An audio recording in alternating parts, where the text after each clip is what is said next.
नमस्कार, आपका academics help में स्वागत है। दोस्तों आज मैं लेके आया हूँ आप लोग के लिए आरपीएफ एसआई की वैकेंसी। जी हाँ दोस्तों, आरपीएफ एसआई की वैकेंसी अभी कुछ दिनों में ही रिलीज़ होने वाली है। अभी तक रिलीज़ नहीं हुई बट ऑफिशियल नोटिफिकेशन कुछ ही दिनों में आने वाला है, क्योंकि यूजुअली इसी सब टाइम पे आरपीएफ की वैकेंसी आती है। तो इस वीडियो में हम लोग आज देखने वाले हैं उसकी इसेंशियल क्वालिफिकेशन की क्या क्या चीज़ चाहिए होता है, ठीक है। एज लिमिट देखेंगे और एप्लीकेशन फ़ीस देखेंगे, अलग अलग कैटेगरीज के लिए अलग अलग एप्लीकेशन फ़ीस है, वो सब चीज़ हम लोग आज जानने वाले हैं। सैलरीज देखने वाले हैं, सिलेक्शन प्रोसेस क्या है वो देखने वाले हैं, रिटर्न एग्जाम में क्या कैसे मार्किंग है क्या है, सब चीज़ देखने वाले हैं, सिलेबस देखने वाले हैं, ठीक है। साथ में qualifying marks and negative marking साथ में सब चीज़ देखने वाले हैं, और भी बहुत कुछ है जो हम लोग इस वीडियो में देखने वाले हैं। और साथ में आपको मैं एक ऐसा वेबसाइट भी बताऊंगा जहाँ पे कि आपको ईच एंड एवरी डिटेल मिल जाएगा, जो भी मैं आपको जहाँ से भी दिखाने वाला हूँ, जो आपको स्क्रीन पे वो सारा का सारा चीज़ वहाँ पे आपको उस वेबसाइट पे मिल जाएगा। अगर आपको मन हो तो आप उस वेबसाइट पे जाके मैनुअली चेक कर सकते हो। तो इसके लिए मैं डिस्क्रिप्शन में लिंक भी डाल दूंगा उस वेबसाइट का, ठीक है। तो चलिए हम लोग आज आगे बढ़ते हैं। और गाइस आगे बढ़ने से पहले अगर आप मेरे चैनल पर नए हो तो चैनल को सब्सक्राइब कर लो, क्योंकि इस टाइप के jobs and exams related videos हमारे चैनल पर आते रहते हैं। तो चलिए शुरू करते हैं। गाइस सबसे पहले तो मैंने वेबसाइट की लिंक डिस्क्रिप्शन में दे दी है। अगर आपको भी मैनुअली आके चेक करना है नोटिफिकेशन या फिर कुछ भी एलिजिबिलिटी क्राइटेरिया, जो भी चीज़ मैं आपको दिखाने वाला, अगर आपको मैनुअली चेक करना है तो आप इस वेबसाइट पे आके चेक कर सकते हो उस लिंक के थ्रू, ठीक है। तो चलिए हम लोग शुरू करते हैं। सबसे पहले हम लोग बात करते हैं कि ये है कि आरपीएफ इंश्योरेंस। तो आरपीएफ क्या है वो मैं बताने वाला हूँ। तो आरपीएफ जो है, जो रेलवे प्रोटेक्शन फोर्स होती है ना, ठीक है, वो है। आई नो बहुत लोगों को पता होगा बट उन लोग के लिए ये जो जिनको नहीं पता है, ये जो है पैसेंजर्स की सिक्योरिटी का ध्यान रखते हैं, ठीक है। और रेलवे के अंतर्गत में ये आता है ये डिपार्टमेंट, ठीक है। तो ये सब चीज़ था। उसका फिर हम लोग बात कर ले एलिजिबिलिटी क्राइटेरिया की दोस्तों। तो एलिजिबिलिटी क्राइटेरिया में सबसे पहले सिटीजनशिप, आप इंडियन होने चाहिए, ठीक है। उसके बाद एजुकेशन क्वालिफिकेशन में कैंडिडेट मस्ट हैव, मतलब आप ग्रेजुएट लेवल, मतलब आपका ग्रेजुएशन हो गया होगा तभी आप अप्लाई कर सकते हैं। और एज लिमिटेशन की बात है तो एज लिमिटेशन कम से कम आप 20 साल के होने चाहिए, और ज़्यादा से ज़्यादा आप 27 साल के हो सकते हैं, उससे ज़्यादा नहीं हो सकते हैं, ठीक है। अब बात करते हैं कि एज लिमिट, एज में ना, ठीक है, कैटेगरी वाइज रिलैक्सेशन मिला है। लाइक अगर आप SC ST से बिलोंग करते हो आपको 5 साल का अलग से रिलैक्सेशन मिल जाएगा। OBC से बिलोंग करते हो तो आपको 3 साल का अलग से रिलैक्सेशन मिल जाएगा। अगर आप एक्स सर्विस मैन है और जनरल कैटेगरी से बिलोंग करते हो तो आपका मिलिट्री का जो सर्विस खत्म होगा उसके बाद 3 साल का अलग से रिलैक्सेशन मिल जाएगा। और अगर आप एक्स सर्विस मैन हो, OBC से बिलोंग करते हो तो आपको 6 साल का रिलैक्सेशन मिलेगा। और अगर आप एक्स सर्विस मैन हो और SC ST से बिलोंग करते हो तो आपको 8 साल का रिलैक्सेशन मिलेगा, ठीक है। और साथ में अगर आप डोमिसाइल हो मतलब जम्मू कश्मीर के अगर आप डोमिसाइल हो कैंडिडेट्स हो तो अनरिजर्व से हो तो आपको 5 साल का रिलैक्सेशन मिलेगा एज में, ठीक है। और अगर आप डोमिसाइल हो जम्मू कश्मीर के और OBC से बिलोंग करते हो तो 8 साल का, और अगर आप ST SC से बिलोंग करते हो डोमिसाइल हो जम्मू एंड कश्मीर का तो आपको 10 साल का रिलैक्सेशन मिलने वाला, ठीक है। तो दोस्तों अब हम लोग बात कर लेते हैं इसका फिजिकल मेजरमेंट के बारे में। तो गाइज ये बहुत इंपॉर्टेंट है, आप इसको अच्छे से देखना, या तो वीडियो को पॉज करके अच्छे से देख लो, नहीं तो फिर आप वेबसाइट पे विजिट कर लो तो और ज़्यादा अच्छे से आपको क्लियर समझ में आ जाएगा, ठीक है।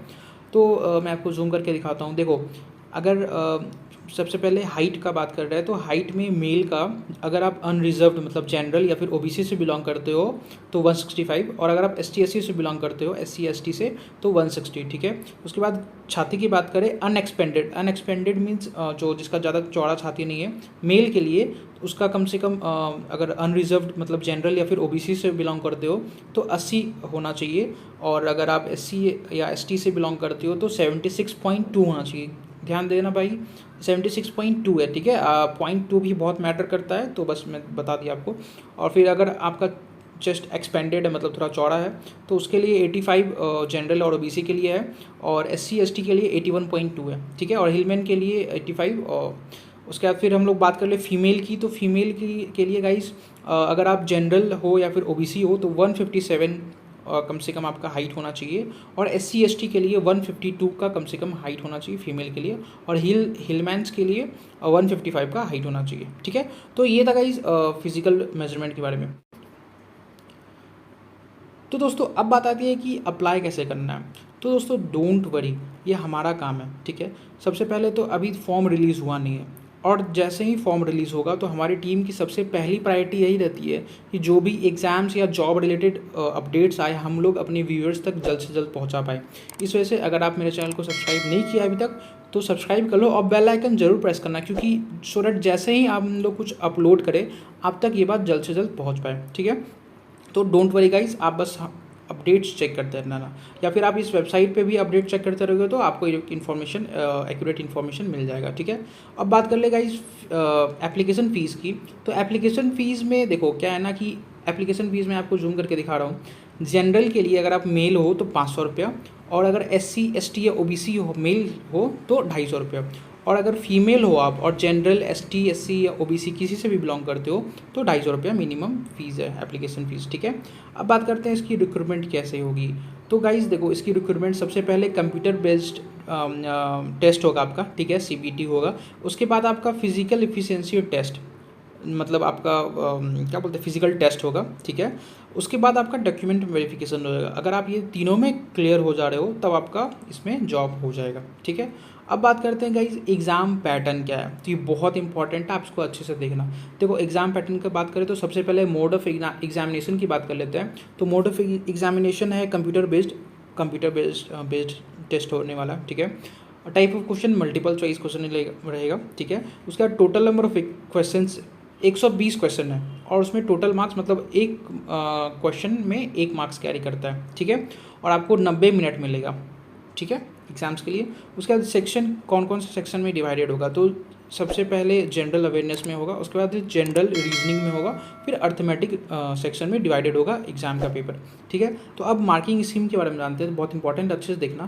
तो देखो मार्किंग स्कीम जो है इसका करेक्ट, अगर आपका सही आंसर हो रहा है तो ऑफकोर्स +1 होगा, और अगर गलती से गलत आंसर हो जा रहा है, ठीक है, तो -1/3 मार्क्स आपका डिडक्ट हो जाएगा, ठीक है। और अटैम्प्ट करने के लिए आपका कोई मार्क्स डिडक्ट नहीं होगा, ठीक है। अब बात करते हैं इसका सिलेबस का। तो सिलेबस बहुत इंपॉर्टेंट है, अच्छे से देखना, ठीक है। तो देखो सब सिलेबस का क्या है कि जनरल अवेयरनेस में arithmetic, art and culture, economics, general polity, ठीक है, जनरल साइंस ETC, और फिर geography, Indian constitution, Indian history, sports, है ना। मैं पूरा पढ़ना पॉसिबल नहीं है तो आप एक बार वेबसाइट पे विजिट कर लेना, या फिर इसको पॉज करके देख लो। और अर्थमेटिक सिलेबस है, जनरल अवेयरनेस सिलेबस है, अर्थमेटिक सिलेबस है, और रीजनिंग सिलेबस है। तो ये सब कुछ चैप्टर्स को आप अच्छे से कर लो, आपका आराम से हो जाएगा, ठीक है गाइस, डोंट वरी। अब बात करते हैं कि कैसे इसको अप्लाई करना है। तो यार देखो, आप जब आपका ये हो जाएगा ना तो आप इस वेबसाइट पर आओगे तो ये आपका ऑफिशियल वेबसाइट का लिंक पे आप क्लिक करोगे तो आप वहाँ पे पहुँच जाओगे और आपका ये हो जाएगा। बट गाइस बात वही है ना कि अभी तक फॉर्म रिलीज़ हुआ नहीं है, सो डोंट वरी, बस आप अपडेट रहो, हमारे चैनल को विजिट करते रहो रेगुलरली, तो आपको पता चल जाएगा, ठीक है। तो दोस्तों ये था आज का वीडियो। और दोस्तों हमारी टीम की सबसे पहली प्रायोरिटी यही रहती है कि जैसे ही कुछ भी एग्ज़ाम्स या जॉब रिलेटेड अपडेट्स आए, हम लोग आप तक ये बात जल्द से जल्द पहुंचा पाएँ। तो इसके लिए या तो आप हमारे चैनल को रेगुलरली विजिट करते रहना, या फिर ये वेबसाइट को रेगुलरली विजिट करते रहना, और नहीं तो आप चैनल को सब्सक्राइब करके बेल आइकन प्रेस कर लेना, सो दैट जैसे ही हम लोग कुछ इस टाइप का वीडियो डालें आप तक ये बात जल्द से जल्द पहुँच पाएँ, ठीक है। तो गाइज़ ये था आज का वीडियो, फिर मिलते हैं एक नए एग्जाम अपडेट के साथ। तब तक के लिए बाय बाय, ध्यान रखें अपना, जय हिंद।